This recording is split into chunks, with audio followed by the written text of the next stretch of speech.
안녕하세요. 훈부중학교 3학년 학생 여러분, 현규쌤입니다. 이번 시간은 19강 항일 의병운동에 대해 공부할 시간입니다. 프린트는 21페이지고요. 교과서는 42에서 43페이지에 해당하는 부분입니다. 자, 여러분, 우리가 지금 이 배우는 내용이 지난 시간부터 계속 이어져 내려오는 하나의 그 흐름 속에서 우리가 바라볼 내용이에요. 지금 우리가 공부하는 내용은 우리가 어떤 틀을 잡고 봐야 되느냐. 항상 제가 그랬죠. 뭐가 새로운 내용 공부할 때는 처음부터 세부적인 내용으로 들어가서 달달달 외우면 절대로 안 된다. 한 발짝 떨어져서 내가 이번 시간에 공부할 주제가 무엇인지, 이 주제가 어떠한 내용으로 구성되어 있는지, 나는 여기서 어디에 초점을 맞춰야 되는지, 여기서는 뭐 어떤 내용들이 중요한 건지, 이런 전체적인 큰 그림, 뼈대, 아웃라인 잡아 놓고 그 다음에 세부적인 내용으로 들어가야 돼. 그래야 여러분들이 길을 잃지 않아요. 숲을 보고 나무를 보라. 줌아웃, 줌인. 봅시다. 그럼 이제 우리가 공부하는 건 어디에 속해 있는 거냐? 항상 큰 그림 잡을 때는 단원 제목이 최고입니다. 근대 국가 수립운동과 국권 수립운동이라고 하는 큰 대단원 속에서 우리가 공부하는 건 두 가지죠. 일제 국권 침탈과 국권 수호운동. 이 두 가지를 공부하고 있는 거예요. 지난 시간에 배웠던 게 이겁니다. 지금 우리가 크게 두 가지를 공부하는 거야. 하나는 침략의 역사. 일본이 어떻게 우리나라의 국권을 빼앗아 갔는가, 어떻게 우리를 식민지로 만들었는가 라고 하는 일본의 침략의 역사를 공부했습니다. 그 침략 역사를 우리가 과정과 내용으로 나누어 봤죠. 일본이 어떤 그런 시기, 순서별로, 그 시기별 인과관계에 어떤 과정과 순서를 거쳐서 우리의 국권을 빼앗아 갔는가 해서 한일의정서, 뭐 1차 한일협약, 2차 한일협약, 을사늑약, 거기다가 이제 고종의 강제 퇴위 이후에 정미 7조약, 한일 병탄, 이런 식으로 시기별로 쭉 해서 순서를 봤죠. 국권 침탈의 순서. 그리고 그 순서만 중요한 게 아니라 그 속에서 내용도 봤죠. 한일의정서의 내용은 무엇인지, 화폐정리 사업의 내용은 무엇인지, 1차 한일협약, 2차 한일협약, 정미 7조약의 내용들은 무엇이었는지, 그 시기별로 그 일본이 우리의 국권을 빼앗아 갔던 그 과정의 내용들도 봤었죠. 그 내용을 볼 때는 뭐랑 연결해라? 자료랑 연결해라. 어쨌건 우리가 지난 시간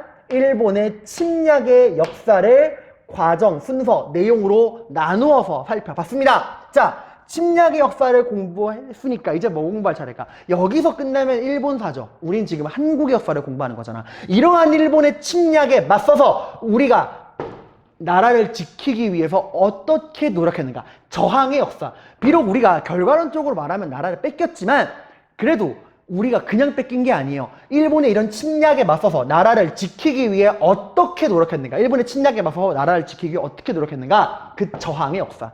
이 저항의 방법이 이제 이번 시간, 다음 시간에 걸쳐서 공부할 거고요. 크게 저항의 방법, 이 국권 수호의 방법이 두 가지였어요. 하나는 바로 항일 의병운동입니다. 하나는 애국개몽운동이에요. 이 둘의 차이 이런 겁니다. 항일 의병운동은 이거예요. 야, 지금 이 집에 일본이라고 하는 무장 강도가, 칼로 무장한 강도가 쳐들어와서 내 부모 형제의 목숨을 위협하고 있다. 이런 상황에서 앞뒤 잴 게 뭐 있느냐? 당장 내가 힘이 있건 없건, 내 손에 칼이 있건 없건, 맨주먹이 됐건 짱돌이 됐건 잡고서 저 강도랑 싸워야 되지 않냐? 지금 당장 우리 집에 쳐들어와서 우리 가족의 목숨을 위협하는 저 강도 일본과 지금 당장 총칼 들고 싸우자! 그게 바로 힘으로 일본을 몰아내야 한다는 항일 의병운동이에요. 또 하나는 이렇게 말하는 거예요. 야, 뜻은 가상하지만 지금 일본과 우리의 체급 차이를 봐라. 지금 우리가 아무런 준비도 없이 일본에게 덤벼든다는 거는 계란으로 바위 치는 거다. 계란을 백날 바위에 던져봤자 바위는 흠집조차 나지 않는다. 적어도 우리가 일본이라고 하는 저 거대한 바위 덩어리를 몰아내기 위해서는 제일 먼저 할 거는 계란 정도의 수준밖에 안 되는 우리의 실력을, 우리의 수준을 끌어올리는 업그레이드 하는 것이다. 적어도 우리가 짱돌 정도의 수준은 돼야, 그래야 던지는 의미가 있지 않냐? 그러니까 지금 우리가 할 거는 무분별한 계란으로 바위치기가 아니라 우리의 실력, 우리의 능력을 끌어올리는 것이다. 적어도 일본과 대등할 정도의 돌멩이로. 그러니까 훗날을 위해 실력을 기르자라고 하는 거예요. 지금 당장 싸워야 하느냐, 미래를 위해서 실력을 길러야 하느냐, 이 두 가지 방법으로 우리의 저항이 나뉘는 거야. 자, 얘들아, 큰 틀 한번 정리할게. 침략의 역사, 일본이 어떻게 어떤 과정과 내용으로 우리의 국권을 빼앗아 갔는가, 침략의 역사. 그리고 그런 일본의 침략에 맞서서 우리가 나라를 지키기 위해 어떻게 저항했는가. 저항의 역사. 지금 우리는 이 저항의 역사를 공부하는 거예요. 이 저항의 방법은 두 가지가 있다. 지금 당장 싸우자. 항일 의병운동. 훗날을 위해 실력을 기르자. 애국 계몽운동. 지금 이번 시간에 공부할 건 뭐? 요거예요. 항일 의병운동. 이 큰 틀 잊지 마요, 여러분들. 자, 봅시다. 국권수호 운동의 흐름. 국권수호 운동의 흐름은 두 가지 정도가 있습니다. 바로 여러분, 오랜만에 들어보는 거죠? 우리 수행평가에서도 봤던 거죠, 여러분들. 위정척사랑 개화파. 정리해본다면 간단하게 정리해볼게요. 자, 개화파는 뭐 하자는 거죠? 그죠? 나라의 문 열자는 거죠. 나라의 문을 열어서 발전된 서양의 문물을 받아들여서 이 나라를 근대화해야 한다. 나라 문 열고 발전된 외국 문화를 받아들여서 이 나라를 근대화하자라고 했던 게 개화파. 반대로 위정척사파는 뭐였죠? 나라의 문을 뭐 해야 한다? 걸어 잠궈야 한다. 외부에서 들어오는 서양의 모든 거는 사악한 것이다. 서양의 종교, 서양의 문화, 서양의 기술, 제도 그 모든 거는 사악한 것이니까 우리가 나라 문 닫고 물리쳐야 한다. 그런 서양의 문화로부터 우리가 뭘 지켜야 되죠? 올바른 것. 우리의 전통적인 성리학적인 유교 질서를 지켜야 한다 라고 했던 게 위정척사 운동이었죠. 그죠? 자, 여러분, 그럼 여기서 뭐가 이 둘 중에 무엇이 애국계몽운동으로 이어지고 무엇이 항일의병운동으로 이어졌을까? 왜 올라가지 뭐 생각을 해봐, 얘들아. 나라 문 열고 배우자. 왜? 우리가 부족하니까. 봐봐, 이거 우리가 부족하다는 걸 인정한 거야. 지금 우리가 실력이 부족하니까 나라 문 열고 더 뛰어난 문화를 받아들여서 우리의 실력을 길러야 한다라는 거야. 그러니까 나라 문 열자는 거야. 그죠? 근데 얘들은 뭐 하자는 거야? 싸우자는 거죠. 그죠? 그러니까 당연히 뉘앙스로 봤을 때 뭐가 뭐로? 그렇죠. 위정척사파가 싸우자고 하는 항일 의병 운동으로 이어지는 거고요. 개화파, 나라 문 열고 배우자. 그러니까 우리의 실력을 기르자고 하는 애국계몽 운동이 이쪽 계열인 거예요. 이 라인이 이렇게 되는 거야. 위정척사파 애들이 나중에 항일 의병 운동으로 이어지고 개화사상 애들이 애국계몽 운동으로 이어지게 됩니다. 자, 근데 여러분, 애국계몽 운동이건 항일의병 운동이건 나라를 빼앗기지 않기 위해 최선을 다했지만 결과론적으로 말하면 나라 지켰어요? 못 지켰어요? 네, 못 지켰습니다. 우린 1910년 8월 22일 경술국치에 일본에 의해서 나라가 멸망당합니다. 한일 병탄. 1910년 나라가 멸망했죠. 병탄. 자, 그러면 이 사람들이 포기했을까? 게임 끝났네. 나라 망했네 뭐. 에이, 빠이빠이다. 아니에요. 이분들은 나라가 망했지만 여전히 그 망해간 나라를 다시 되찾고자 최선을 다합니다. 일단 이 의병 운동 하시는 분들은 나라가 망했잖아. 이제 이 나라는 일본의 지배하에 들어갔잖아. 더 이상 이 나라 안에서 일본이랑, 이 국내에서 일본이랑 싸우기에는 너무나 힘들다. 이거 어떻게 하자? 국내가 힘들면 어디로 가자? 해외로 가자. 해외로 가서 일본과 싸우자. 국외 무장 독립투쟁. 이게 여러분들이 영화나 드라마에서 보는 독립군이에요. 독립군. 그럼 얘들아, 해외로 나가서 일본과 싸우자며. 그럼 어디로 나가야 될까? 나가도. 어디로 나가야 될까? 멀리 갈까요? 미국이나 영국이나 프랑스로 갈까? 아니잖아, 얘들아. 얘들이 지금 외국으로 나간 목적은 뭐예요? 당장 일본의 간섭을 피하자는 거죠. 그죠? 그리고 일본의 간섭이 미치지 않는 외국으로 건너갔지만 언제든지 틈만 나면 기회를 봐서 국내로 쳐들어와서 일본과 싸워야겠죠. 그죠? 외국이어서 일본의 간섭은 미치지 않지만 언제든 마음만 먹으면 국내로 진입해서 일본과 싸울 만큼 가까운 곳. 이게 어딜까요? 이게 바로 만주랑 연해주예요. 얘들아, 잠깐 여기 좀 볼까? 여기 잠깐 봅시다. 이거 안 그려도 돼요. 이거 안 그려도 됩니다. 설명하기 위한 지도야. 자, 여기 일본, 우리나라, 중국이 있죠. 그죠? 자, 의병들은 원래 국내에서 활동했는데 나라가 망했어. 이제 온 나라에 일본이 가득 찼어. 더 이상 여기서 활동하기 힘들어. 하지만 이분들 어쨌건 싸우자는 애들이니까 이 사람들, 이 의병의 목적이 뭐야? 국내에 있는 일본 애들을 힘으로 몰아내겠다는 거잖아요. 그죠? 그러기 위해서는 지금 당장은 일단 외국으로 도망을 쳐. 일본의 간섭이 미치지 않는. 하지만 언제든 국내로 들어와서 일본 애들과 싸울 수 있어야 돼. 그게 어디예요? 바로 우리 위에 있는 여기 만주. 그리고 연해주. 왜?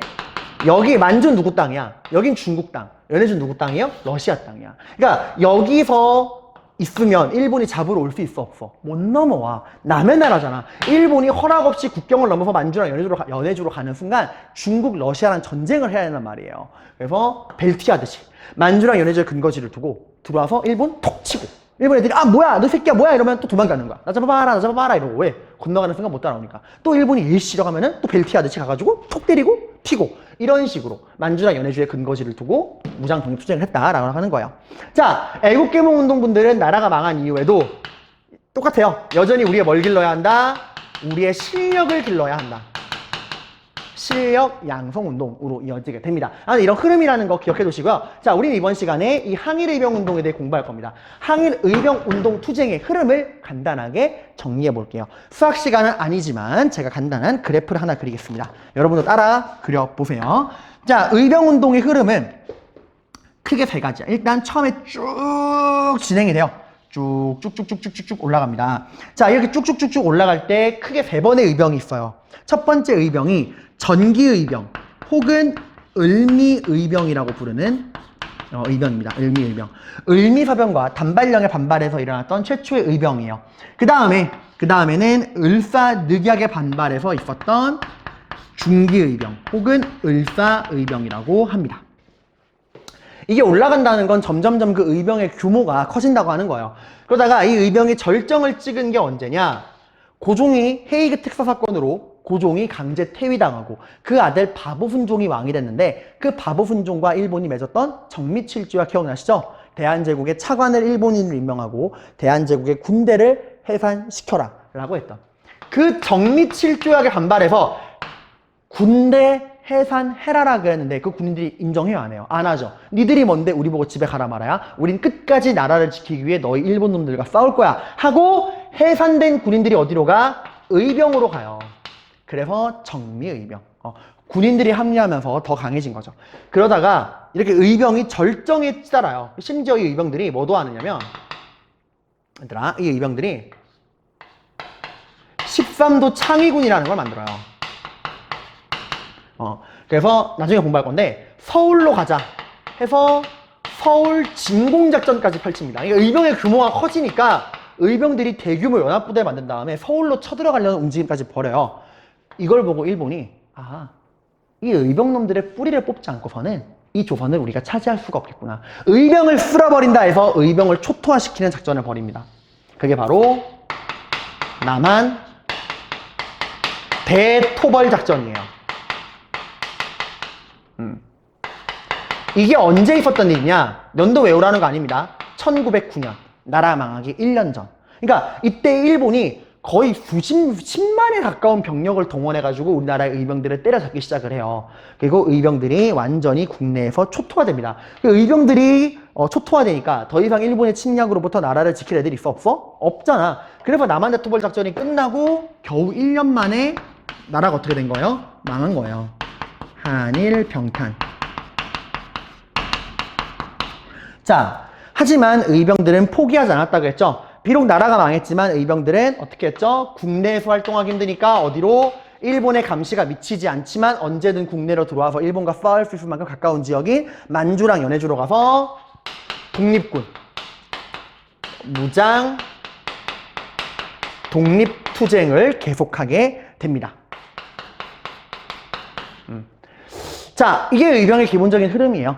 을미의병, 을사의병, 정미의병, 서울진공작전, 남한대토벌작전, 한일병합, 국외, 만주, 연해주로 가서 나라를 되찾기 위해서 무장 독립투쟁으로 그 흐름이 이어진다 라고 하는 겁니다.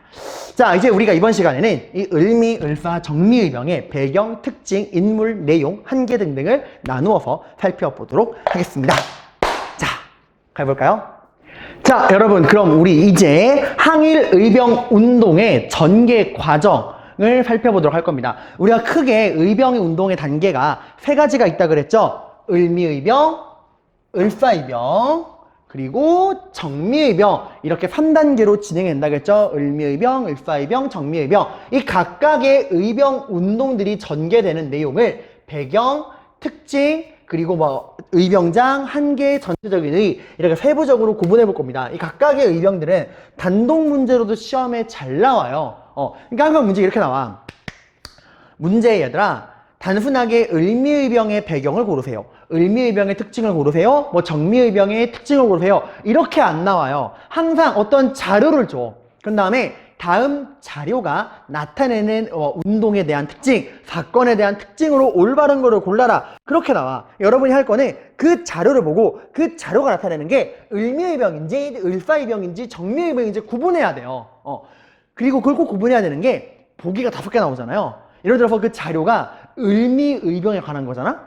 딱 그 을미의병에 관련된 거 하나가 나오고 나머지 4개가 오답용 보기로 을사의병과 정미의병의 내용들이 막 섞여져 나와. 그러니까 여러분이 을미의병과 을사의병과 정미의병의 내용을 정확히 구분해 놓지 않으면 정답을 못 골라요.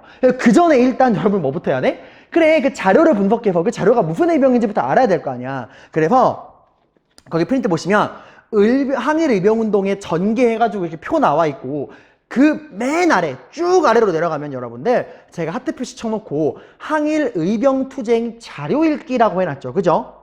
그래서 이 자료를 통해서 각각의 자료가 어떤 의병을 나타내는 것인지, 그래서 그 각각의 자료랑 그 자료가 나타내는 의병을 연결하고서 그 다음에 그 의병의 내용을 여러분이 연결하셔야 돼요. 자료, 의병, 내용 이렇게 공부하셔야 됩니다. 자, 일단 우리 을미의병부터 보도록 할게요. 자, 을미의병이 일어나게 된 배경은 무엇이냐? 이거는 여러분들 그 아래 자료를 한번 보시면 됩니다. 자, 거기 쭉 아래로 내려와서 항일의병 투쟁 자료 읽기라고 나와 있죠. 거기 을미의병, 을사의병, 정미의병 자료가 나와 있는데 을미의병 자료부터 보는 거야. 봅시다. 자, 우리 국모의 원수를 생각하며 이를 갈았는데 국모가 누구죠? 국모는 한나라의 왕비를 말합니다. 그러니까 우리 왕비의 원수를 생각하면 이빨이 빠득빠득 갈린대. 아니 왜 갑자기 왕비의 원수? 왕비가 어떻게 되는데? 왕비가 죽었잖아. 일본의 손에 의해서. 뭐였죠? 을미사변. 작전명 여우사냐. 그 을미사변으로 한나라, 우리 왕비가, 우리의 국모가 일본인들 손에 죽은 것만 생각하면 이빨이 빠득빠득 갈리는데 참혹한 일이 더하여 임금께서 또 뭐를 깎았대요? 머리를 깎았대요. 머리를 깎는 지경. 이게 뭐였죠? 을미사변 이후에 일본이 우리나라의 친일내각을 조직하고 그 친일내각을 통해 개혁을 강요했죠. 을미개혁, 단발령. 지금 단발령 했다는 거야. 그러니까 우리 부모님에게 받은 이 소중한 머리카락을 지금 이 외놈들이 풀베드 베어 넘기니 이 무슨 변고란 말인가. 이게 을미의병 당시에 나왔던 경문이야. 자, 이 자료를 통해 알 수 있는 게 얘들아, 일단 이 자료가 나오면은 국모의 원수, 머리카락을 깎았다, 참혹한 원수, 이게 나오면 뭐야? 을미의병인 거야. 자료랑 연결해야 돼요. 자, 알 수 있듯이 지금 을미의병이 일어난 이유가 뭐예요? 우리 국모의 원수 을미사변. 일본 애들이 우리 민비를 죽였잖아. 왜 죽였죠?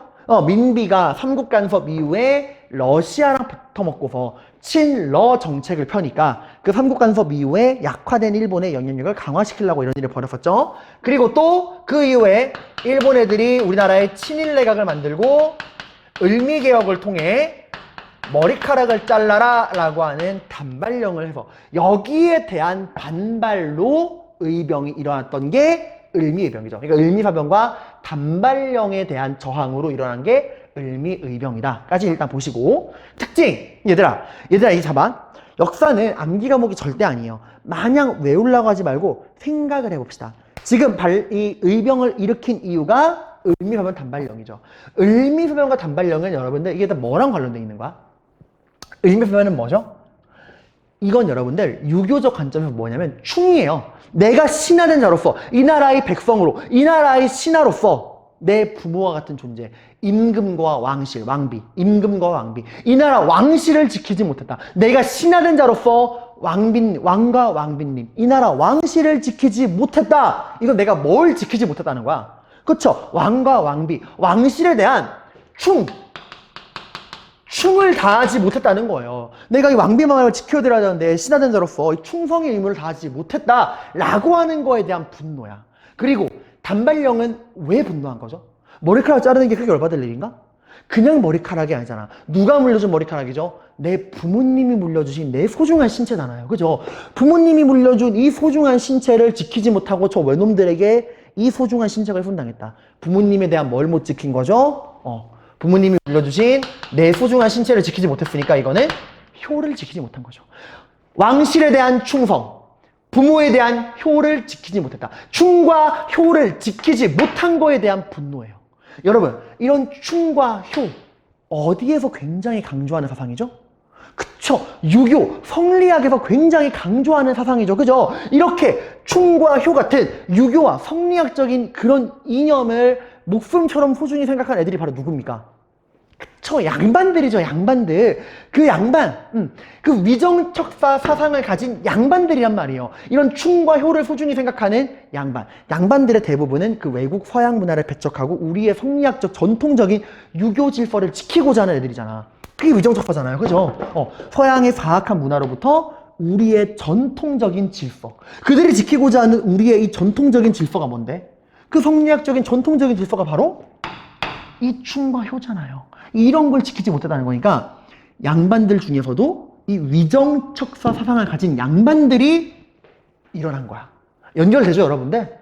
원인을 보면은 특징이 나오는 거예요. 자, 을미소병과 단발령 때문에 일어난 을미의병. 누가 주도했다? 이런 충과 효를 중시하는 성리학적인 전통 질서를 중시하는 위정척사 사상을 가진 양반들이 주도했다라는 거예요. 그래서 여러분들, 이 의병을 이끄는 의병대장, 의병장들은 다 양반이에요. 뭐 이소웅이건 허위건 유인석이건 이름 못 외워도 돼. 중요한 특징은 의병대장은 100% 다 누구다?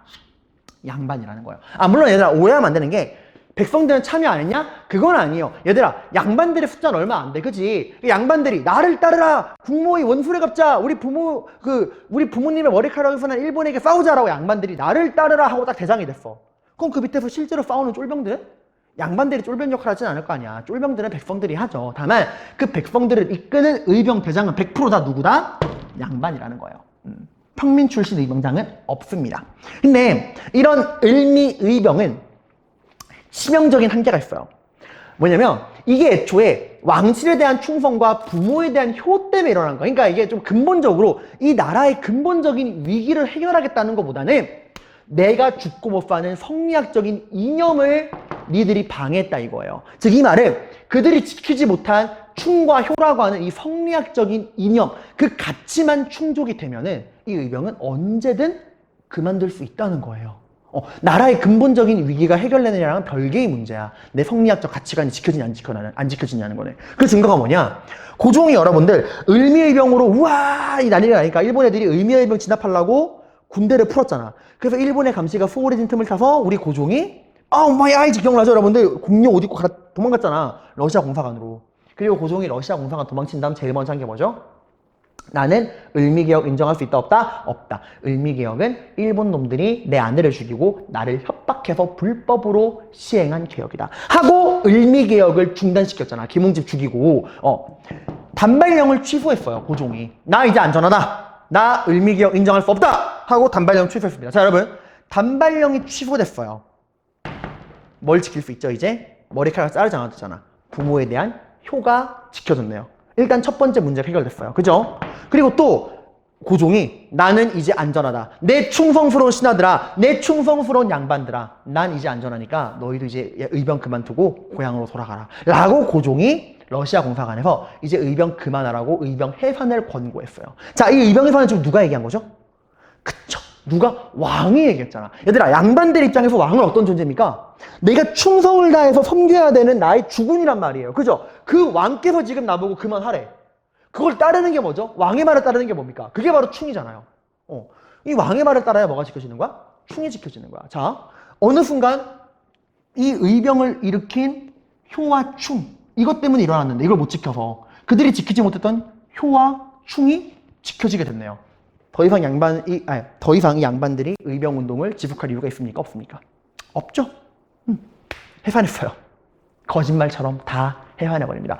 이게 진짜 얘들아 문제인 게 지금 나라의 근본적인 문제가 해결이 됐나요? 이 나라를 차지하려고 그러는 러시아, 일본 같은 외세의 침략, 이 나라의 근본적인 문제가 해결됐나요?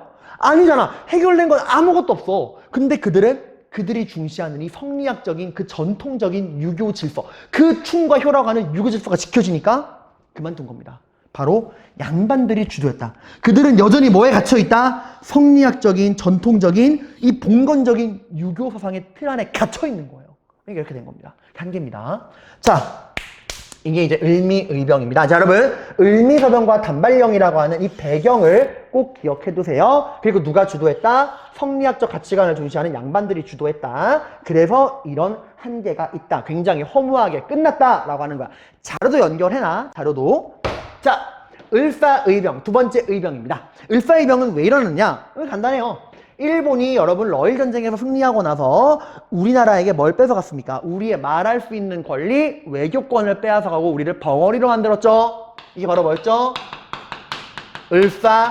을사늑약이었죠. 이걸 통해서 우리의 외교권을 빼앗아갔습니다. 여러분, 한 나라의 외교권이라는 건 그 나라의 가장 중요한 권리예요. 외교권이 왜 중요한지 제가 설명했죠.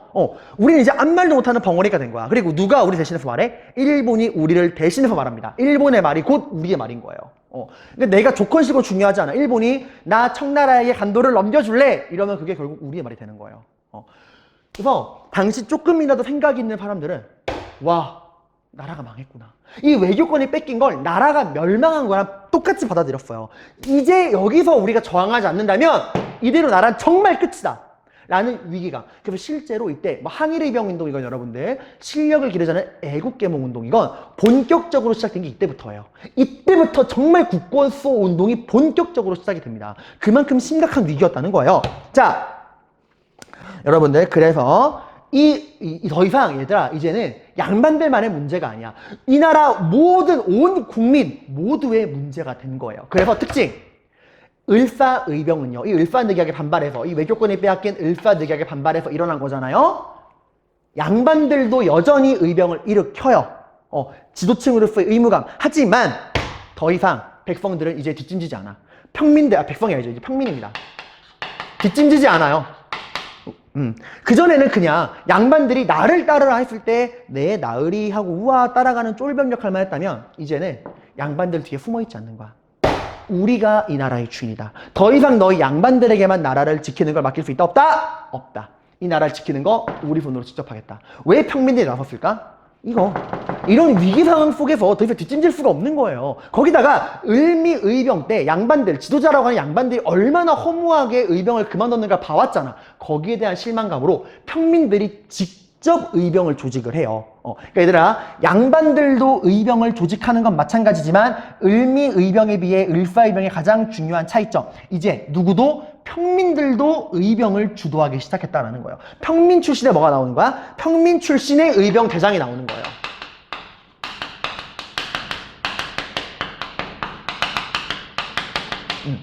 평민 출신의 의병 대장이 등장했다. 을미의병 때는 100% 양반 출신의 의병장만 있었다면 을사의병 때는 드디어 평민 출신의 의병장이 나옵니다. 자, 여러분들 그래서 의병장에 보시면 이 을사의병부터는 의병장 이름 좀 알아둬야 돼. 양반 출신 의병장 누구 나와요? 최익형. 이게 누구죠, 여러분들? 그래, 얘들아.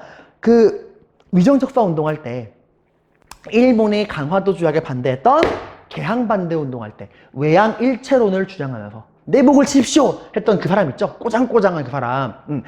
그리고 만약 꼰대는 아니라 그랬죠? 공업국가인 일본과 농업국가인 조선이 아무런 안전장치 없이 나라 문을 1대1로 열면은 공업국가인 일본에게 우리 농업국가인 조선의 경제는 박살날 것입니다 라고 예선했던 그 최익형. 그 사람이 의병을 일으킨 거예요. 그리고 임병찬, 이 사람 나중에 또 나와. 독립의군부 할 때. 그리고 평민의병장. 이거 이름부터 봐봐, 얘들아. 최익현은 솔직히 이름부터 뭔가 좀 똑똑한 느낌이 나는데, 이거 신돌석은 솔직히 이름만 봐도 된장 냄새 구수하게 나지 않아요? 이거 절대 누가 봐도 양반은 아닌 것 같잖아. 돌석이잖아, 돌석이. 돌석이에요, 돌석이. 평민 출신이라는 거야. 이 사람이 대장이 된 건데, 여러분, 제가 지금 여러분에게 좀 웃기려고 돌석이라 그랬지만, 보통 사람이 아니에요. 이 사람의 별명이 뭐였냐면, 태백산 호랑이에요. 태백산 호랑이. 이거 우리가 갖다 붙인 게 아니야. 일본 애들이 갖다 붙인 거야. 너무나 싸움을 잘하고 너무나 신출기몰하니까 일본 애들이 호랑이 잡으러 가자. 해서 신돌석을 호랑이라고 그러고 신돌석의 부대랑 싸울 때마다 호랑이 잡으러 가자. 호랑이 사냥하러 간다. 이러면서 신돌석을 호랑이라고 불렀어요. 그만큼 전투력에서는 대단한 사람이라는 거죠.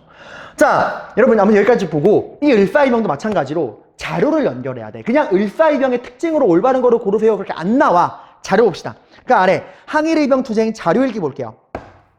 이 최익현의 경문입니다. 양반 출신의 의병장이었던.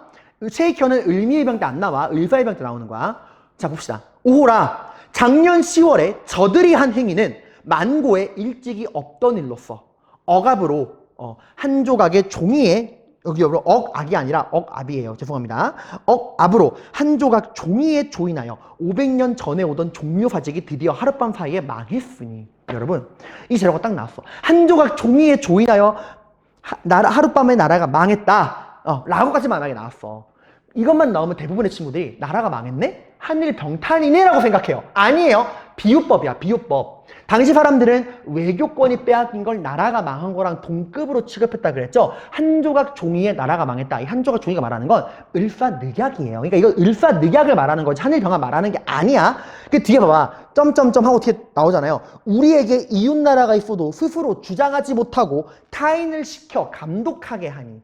이게 외교권이 상실되는 얘기잖아. 우리는 이비수대 말하지 못한다. 그러니까 쉽게 나오면은 이 뒤에 거가 같이 나와. 우리에게 이웃나라가 있어도 스스로 주장하지 못한다. 이거 나오면 이거 일반적이긴 하겠지만 좀 문제가 어렵게 나오잖아요. 이건 딱 빼버리고 한 조각 종이에 조인하여 하룻밤에 나라가 망했다까지만 딱 나와요. 그리고 이 자료랑 관련된 사건에 대한 내용으로 올바른 거를 고르세요. 이러면 여러분들이 실제로 나라가 망했다면 한일 병합인가? 하고 그때를 골라. 일제강점기로 고른다고. 아니라고. 이거 외교권이 상실된 을사늑약에 반발한 을사의병이에요. 꼭 기억하셔야 됩니다. 실제로 나왔어요, 이거. 오답률 장난 아니었어요. 애들 뭐 절반 이상 틀렸어요. 근데 여러분, 이런 을사의병. 와, 쌤, 양반과 평민들이 함께 싸웠으니까, 함께 리더가 되었으니까 뭔가 잘 됐겠네요? 아닙니다. 한계가 있어요. 당시 여러분들 가장 규모가 컸던 의병은 신돌석의 의병이 아니라 최익현의 의병이었어요. 여러분 최익현은 오늘날로 따지면 전국구 아이돌이야. 그 엄청 유명해. 생각해봐. 강화도 조약 때부터 살았던 사람이야 얘들아. 그 옛날. 그러니까 그때부터 일본에 대한 저항의식을 내세웠던 사람이야. 그러니까 반일의 상징.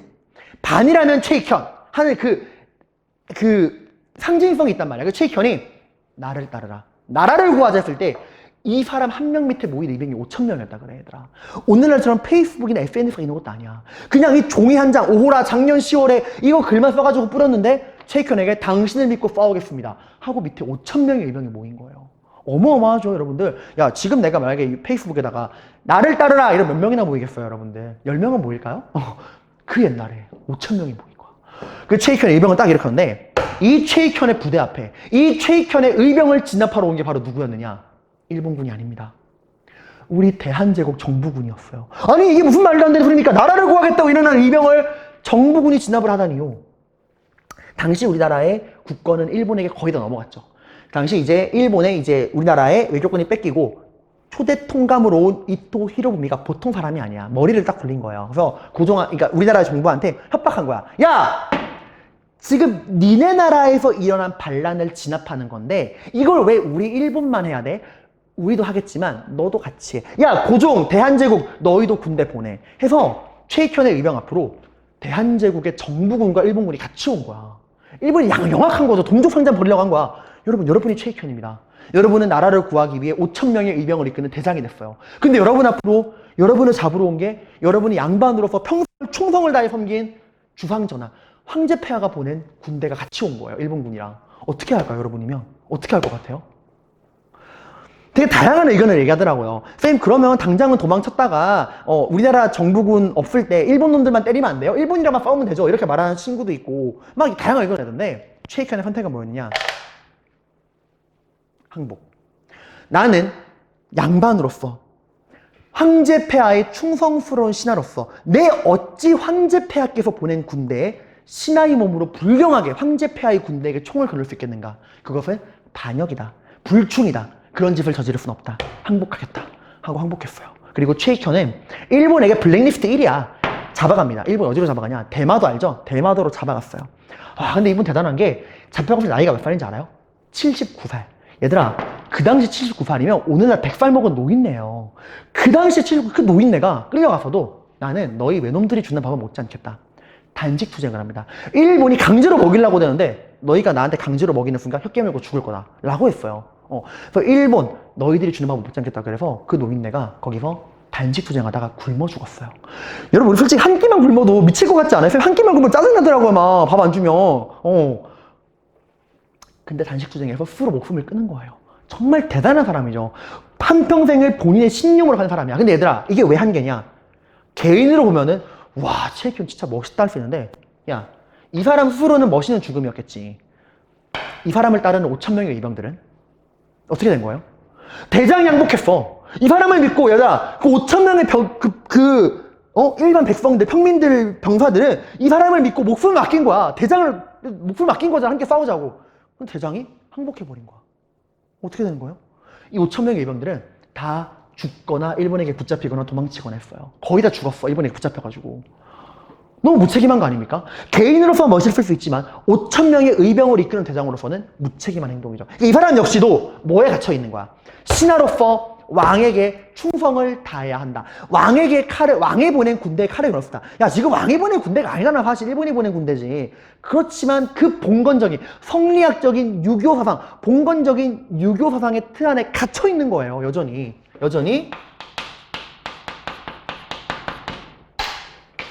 봉건적 유교 사상의 한계에 갇혀 있다라는 거예요. 너무 안타깝죠. 그리고 여러분들, 이제 여담이지만 신돌석 있죠? 기가 막히게 싸웠거든, 평민. 이 사람은 뭐 충이고 뭐가 없잖아. 제한 안 받고 싸웁니다. 근데 어떻게 죽었냐? 일본에게 죽은 게 아니에요. 우리나라 사람 손에 죽었어요. 일본 애들이 신돌석이 너무 잘 싸우니까 머리를 써서 현상금을 엄청 건 거야. 신돌석의 목을 가져오는 자에게 평생을 아니 자손 3대까지 먹을 수 있는 돈을 주겠다. 현상금을 건 거야. 그래서 신돌석이 부하의 집에서 잠을 자다가 현상금에 눈이 먼 부하가 신돌석에게 그 신돌석이 먹는 그 약에다가 수면제를 타가지고 먹이고 재운 사이에 신돌석이 잠든 사이에 목을 잘라서 일본에 갖다 바쳤어요. 태백산 호랑이가 그렇게 떠나갑니다. 자, 아무튼 이게 을사의병이에요. 을사늑약의 반발에서 일어났다. 중요한 특징 뭘 기억해라. 이제 양반들만의 의병이 아니다. 누가 등장했다? 의병장, 대장으로 평민들이 등장했다. 평민들이 전면에 나섰다. 평민 출신의 의병장이 등장했다. 그 대표적인 평민 출신의 의병장이 바로 신돌석. 양반 출신의 의병장은 최익현. 하지만 여전히 양반들은 이 유교적인 사상에 갇혀 있었다라고 하는 거예요. 자, 이제 우리 마지막 을미을사에 이은 마지막 정미의병 볼게요. 정미의병이 일어난 이유는 무엇이냐? 자, 을사늑약으로 빼앗긴 외교권을 찾기 위해 고종이 어떻게 했죠? 네덜란드 헤이그 만국평화회의가 열리던 네덜란드 헤이그로 이상설, 이준, 이위종 세 분을 특사로 파견을 했죠. 이게 바로 헤이그 특사 사건이었죠. 만국평화회의에 가서 우리의 억울함을 알려라. 우린 절대로 일본에게 외교권을 넘긴 게 아니다. 일본이 강제로 우리에게 외교권을 강탈해간 것이다. 라는 걸 알리기 위해 만국평화회의에 특사를 보냈지만 성공했어요? 실패했어요? 실패했죠. 이미 전 세계는 어떻게 받아들이고 있어? 이미 우리는 일본에게 외교권을 넘긴 거야. 우리 외교권이 있어? 없어? 없는 거야. 그 과정은 중요하지 않아요. 다른 나라들에게. 결과만 중요한 거지. 그래서 헤이그 특사는 쫓겨났죠. 입구도 못 들어가고. 그리고 일본이 이걸 빌미로 어떻게 했죠? 헤이그 특사를 보낸 고종을 강제로 퇴위시켰죠. 그 다음 누가 왕이 됐죠? 그 아들, 우리 불쌍한 자폐아 커피 먹고 독이 든 커피 먹고 더 바보가 돼버린 훈종. 그 바보 훈종을 황제로 내세운 다음에 그 바보 훈종이랑 무슨 조약 맺었죠? 정미칠조약. 정미칠조약. 다른 말로는 한일 신협약이라고 됐죠. 죄송해요. 제가 지금 물에 못 먹어가지고 목에 너무 말라요. 밀가루 계속 와가지고. 자, 정미칠조약, 한일 신협약. 여기서 어떤 내용이 있었죠? 대한제국의 관리를, 그러니까 정부의 관리, 차관을 누구로 임명한다? 일본인으로 임명한다. 거기다가 뭘 해산한다? 대한제국의 군대를 해산한다. 이게 정말 중요했죠, 여러분들. 그래서 우리나라 군대를 해산시키겠다라는 건데, 여러분, 군대가 왜 존재합니까? 나라를 지키기 위해 존재하죠. 우리 대한제국 군인들 멋있어. 일본 애들이 야, 너희 집에 가. 이제 우리가 널 지켜줄게 나갔을 때 우리 군인들은 니네가 뭔데 우리를 집에 가라고 하냐. 우린 절대로 집에 가지 않는다. 나라를 지키기 위해 싸우겠다 해서 이 해산된 군인들이 어디로 갔을까? 집에 간 게 아니에요. 나라를 지키기 위해서 의병에 합류합니다. 얘들아 봐봐. 어떤 변화가 생길까? 얘들아 봐봐. 그 전에 봤었던 양반들이 주도했던 을미의병이나 평민들이 대장으로 등장했던 을사의병이나 비록 나라를 지키겠다라는 그 뜻은 정말 갸륵하지만 실질적인 전투력은 있을까요? 양반들이 싸움을 할 줄 알아? 평민들이 싸움을 할 줄 알아? 신돌석이 특이한 거야, 얘들아. 대다수는 싸울 줄을 몰라요. 그 마음은 갸륵하지만 전투 뭐 어떻게 싸워야 되는지, 총은 어떻게 쏘는지, 뭐 전략 전술 모른단 말이야. 전투력이 별로 없었어요. 근데 이제 누가 온 거야? 전문적으로 사람을 죽이고 전문적으로 전쟁을 익힌, 전략 전술을 익힌 군인들이 왔잖아, 의병에. 당연히 이 군인들이 의병에 합류하니까 의병의 여러분 전투력과 조직력이 어떻게 될까요? 엄청나게 올라가겠죠. 거기다가 우리 군인들이 이제 자기들이 해관할 때 무기고를 털어와요. 또 올 때 무기고 털어와가지고 그 군인들이 쓰던 정규 무기도 의병들에게 보급되게 됩니다. 전투력이 엄청나게 늘어나요. 그럼 얼마나 이때 의병들이 자신감을 가지게 된 게, 얘들아, 그 전에 의병은 이런 거야. 일본과 정면 승부는 꿈도 못 꿔. 그래서 어떻게 하냐? 숨어 있다가 일본에 들어오면 톡 치고 빠지고 톡 치고 빠지고, 이런 거 있죠. 게릴라전 톡 치고 빠지고, 이거밖에 못했어. 근데 이제는 군인들이 합류하고 의병의 규모가 엄청나게 는 거예요. 그래서 의병들이 이 정도면은 일본과 정면 승부를 해볼만 하지 않을까? 라고 하는 자신감을 가지게 돼요. 그래서 여러분 오늘날에 우리나라가 전국이 몇 개의 도로 이루어져 있죠? 팔도, 비빔면, 팔도 8개 조잖아, 얘들아. 팔도 거기서 나온 거야, 팔도. 당시에 우리나라는, 대한제국은 13개의 도로 이루어져 있었어요. 이 13개 도에 창의군이라는 게 만들어집니다. 얘들아, 이거 중요한 거야. 목이 너무 말라요. 자, 13도 창의군. 이게 뭐냐면 13개 도의 모든 의병들이 모여서 밝히자 무엇을? 밝히자 정의를 밝히는 군대. 어벤져스, 정의로운 군대라는 거예요. 전국의 의병들이 모인 정의의 군대, 전국 의병 연합군이 만들어집니다. 이게 만들어져요. 그리고 얘들이 일본이랑 정면 승부를 벌이자, 한 방에 일본을 몰아내자라고 합니다. 일본을 몰아내려면 어디로 가야 될까요? 일본이 지금 여러분, 일본을 몰아내기 위해서는 어디로 가야 되죠? 일본이 점령하고 있는 우리나라의 가장 중요한 지역, 어디? 우리의 수도 서울로 가야겠죠. 그래서 이 전국의 의병 연합군이 어디로 간다? 이대로 서울로 간다 라고 하는 거예요. 이대로 청와대로 간다 뭐 그런 게 아니라 이대로 서울로 간다. 서울 진공 작전을 벌이게 됩니다. 와, 대단하죠, 여러분들. 그러니까 이젠 진짜 전쟁이야, 얘들아. 그래서 이때부터를 의병 전쟁이라고 부르는 사람도 있어요. 이때부터 정말 규모가 정말 일본과의 전쟁 수준으로 규모가 커진 거예요, 여러분들. 그래서 정말 죽느냐 하느냐 그런 거죠. 거기다가 이때, 얘들아, 이때 의병을 이끌던 뭐 양반이건 백성들이건 군인들이건 의병을 이끄는 사람들이 시야가 넓어진 게 중요한 거 나와. 일본의 침략을 뭐로 비판했대? 국제법. 이게 뭐냐면 여러분들 이런 거예요. 그 전까지는 얘들아, 이 의병 운동을 주도하는 이 양반들이나 백성들이나 기본적인 세계관이 이거예요. 우리 대한제국, 우리 조선은 문명하던 나라. 일본은 외놈, 오랑캐. 일본을 포함한 서양 애들은 다 오랑캐야, 오랑캐. 쪽발이 오랑캐란 말이에요. 그래서 그전까지는 야, 이 오랑캐들아, 물러가라, 빽! 이런 거예요. 이 외놈들아, 니들이 뭔데 왔느냐, 물러가라, 이 오랑캐들아, 오랑캐를 몰아내자. 약간 이런 거 있잖아요. 야, 목소리는 크지만 알맹이는 없네. 오랑캐들아, 이거밖에 안 되는 거예요. 그러니까 우리는 정상인, 오랑캐. 이거밖에 없어. 세계관이 그거예요. 우리 조선은 문명하던 나라, 서양과 일본은 오랑캐, 외놈, 쪽발이 이런 거예요. 근데 이제는 그런 게 아니야. 일본과 서양을 정식의 국가 대 국가로 인정합니다. 그래서 오랑캐라는 말을 쓰지 않아. 나도 국가, 너희 일본도 정식 국가, 서양에도 정식 국가. 근데 얘들아, 이런 거야. 국제사회에서는 국가와 국가 간에 지켜야 하는 기본적인 룰이 있다. 그것이 바로 국제법이다. 국제사회에서는 모든 국가가 지켜야 하는 법이라는 게 있다. 근데 지금 너희 일본이 우리나라를 와서 이렇게 을사늑약으로 외교권 빼앗아가고 황제 퇴위시키고 정밀칠적으로 군대반시키고 이렇게 우리의 국권을 빼앗아가는 거는 국가 대 국가가 지켜야 하는 그 국제적인 평화조약, 국제법을 어기는 것이다. 너희가 지금 하고 있는 행동은 이 국제사회의 법을 어기는 불법 침략 행위다라고 이야기를 하는 거예요. 여러분, 일본 입장에서 뭐가 더 껄끄러워? 오랑캐들아 물러가라 빽 이러는 거랑 당신네들의 지금 이런 행동은 국가 대 국가로서의 법을 어기는 것입니다. 국제법을 어기는 것이니까 이런 침략 행위를 중단하시기 바랍니다. 이렇게 조목조목 따지는 거야. 그쵸, 이게 훨씬 더 껄끄러워. 이거 논리가 있잖아. 이 침략을 논리적으로 비판하는 거예요. 이거는 또 중요한 게 이제 우리나라 사람들의 세계관이 넓어진 거야. 더 이상 서양과 일본은 오랑캐라고 부르지 않아. 국가 대 국가로 인정하고 국제법까지도 들먹일 정도로 시야가 넓어진 거예요. 말 잘하는 사람이 무섭잖아, 얘들아. 너도 그렇잖아. 하는 사람보다 조목조목 따지는 사람이 무섭죠? 조목조목. 말 잘해야 돼요. 자, 그리고 이렇게 다른 나라들을 정식 국가로 인정을 하니까 어떤 일이 벌어지는 거냐.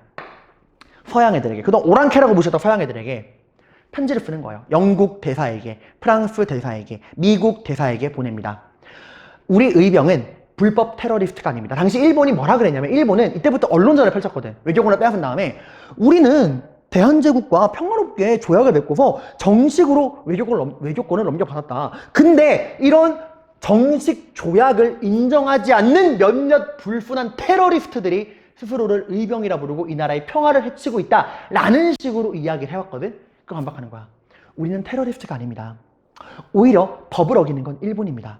저희는 이 나라를 일본의 침략으로부터 지키기 위해서 일어난 의병입니다. 우리야말로 국가를 지키기 위한 정식 군대입니다. 그러니까 우리를 테러리스트라 부르지 마십시오. 우리는 법에 의거해서 이 나라의 국권을 지키기 위한 정식 교전 단체입니다. 라고 말을 하는 거예요. 그러니까 우리를 정식으로 인정해달라는 거야. 그리고 우리를 지원해달라는 거예요. 이런 거죠. 그러니까 테러리스트가 아니라는 거죠. 여러분도 그렇잖아. 지금 여러분이 그 사우디아라비아, 이란, 이라크에 있는 그 뭐라 부르죠? IS라 그러나요? 걔네들을 여러분은 뭐라 불러? 테러리스트라 부르잖아. 걔네들 인정하지 않는 거죠. 근데 걔네가 만약에 진짜 나라를 지키기 위한 정식 교전단체라면 우리가 그들을 바라보는 시선이 달라지겠죠. 그렇다는 게 아니라, 그렇다고 한다면, 이거 그런 거야. 그러니까 이제 일본과 언론전을 펼칠 만큼, 이거 되게 멋있는 말이야, 얘들아. 자, 근데, 생각해보세요, 여러분들. 그래서 당시 대표적인 의병, 식반도 창의군, 이인영, 허위. 그리고 여러분 평민의병장, 홍범도를 기억합시다. 이 사람 나중에 또 나와요. 와, 쌤!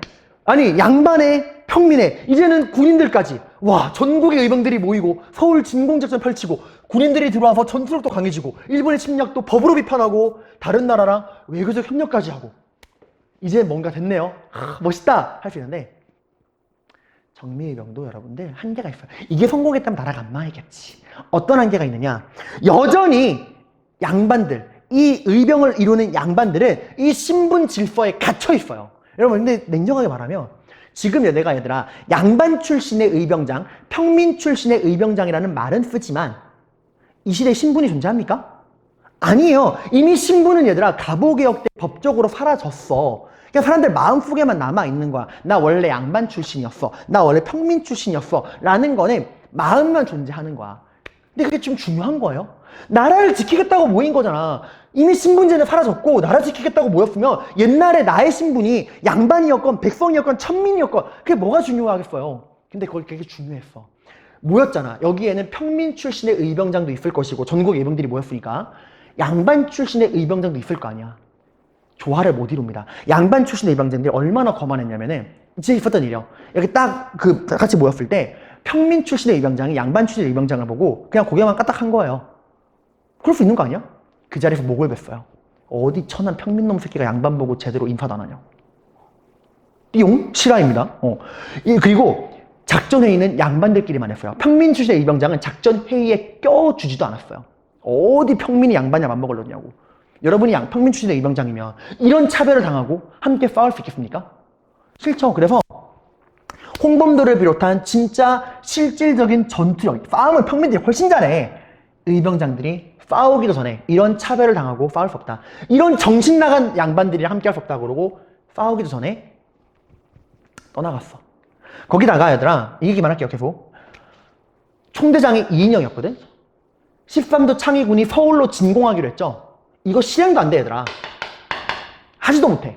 총대장인 이인영이 작전 시행을 며칠 앞두고 아버지가 돌아가신 거야. 어떻게 했냐. 양반이다. 부모에게 효를 다해야 하는 양반이다. 근데 아버지가 돌아가셨네. 우리 양반은 원래 부모가 돌아가시면 기본적으로 3년상을 치릅니다. 3년상 뭔지 알죠? 장례식을 3년 동안 치른다는 거예요. 근데 얘들아 지금 총대장이잖아. 나라 지키겠다고 모였잖아. 그래서 다른 말려. 부모에 대한 효도 중요하지만 나라를 구하기 위해 모인 거 아니냐. 대장이 내려가면 어떻게 했더니 이인영이 그래도 나는 부모에 대한 효를 다하겠다. 3년 후에 만나요. 빠이 하고 진짜 내려갔어요. 장례식 치르겠다고. 이게 뭐야? 평민들 다 나가버리고 총대장마저 가버렸어. 실행도 안 되고 실패합니다. 이래서 평민 출신의 의병장에 대한 차별로 전투력 약화, 총대장 이인영이 아빠 죽었다고 장례식 치르겠다고 3년 후에 만나요 하고 떠나갔어. 그리고 또 이 국제법으로 비판했다. 다른 나라들에게 우리 의병을 정식 교전단체로 인정해달라고 요구했다. 이게 비록 굉장히 발전된 모습이지만 효과가 있었을까요? 없죠, 여러분. 생각해봐, 얘들아. 봐봐. 한 나라의 황제가 보내는 특사도 무시당하는 게 국제사회야. 이미 국제사회는 다 누구 편입니까? 을사늑약 이후에 모든 국제사회는 일본 편이야. 일본이 우리의 외교관을 가져갔다 생각하고 있어. 한 나라의 황제가 보내는 외교관조차도 무시당하는 게 국제사회야. 근데 고작 평민들이 국제법을 들먹인다 그래서 우리 의병이 테러리스트가 아니라고 말한다 그래서 효과가 있을까? 진짜 우리를 인정해주고 도와주는 나라가 있을까요? 없어요. 이미 우리는 을사늑약 이후에 국제적으로 고립돼가지고 그 어떤 나라도 우리를 인정하고 도와주지 않아. 다른 나라들에게 우리나라 의병들은 뭐였을까요? 그냥 테러리스트였어요. 여러분들 이렇게 말하는 친구도 있어요. 여러분 나 이렇게 질문이 들어서 하는 얘기야. 쌤, 이인영 너무 비판하시는 거 아닙니까? 아니 오늘날 관점으로 보시면 안 되죠. 그 시대 관점으로는 그럴 수 있는 거 아닌가요? 라고 할 수 있는데 아니에요 여러분들. 왜냐면 임진왜란 때 여러분들 일본이 쳐들어왔을 때 여러분들 동래 부사 송상현이라는 분이 계세요. 그분이 일본이랑 싸우다가 그게 있어 유명하게 일본이 길을 비키면 목숨만을 살려주겠다. 죽기는 쉬워도 길 비키기는 없다 하고 싸우다가 이제 최후를 직감한 거야. 그래서 일본이 물밀듯이 몰려오니까 여기가 내가 죽을 곳이구나 해서 그분이 아버지에게 편지를 쓰는 게 남아있거든요. 죽기 전에.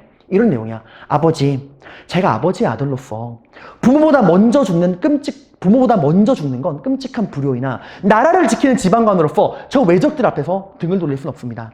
제가 현실에서 못다한 효는 죽어 저승가하겠습니다. 죄송합니다 아버지 하고 편지 쓰고 끝까지 싸우다 죽었어. 야, 그 옛날에도 제정신 박힌 양반이면 뭐가 우선순위인지 알아요. 잘못된 거예요 이거는. 그런 한계, 이런 한계가 있다라고 하는 겁니다. 자 여러분 좀 길어졌는데 미안해요.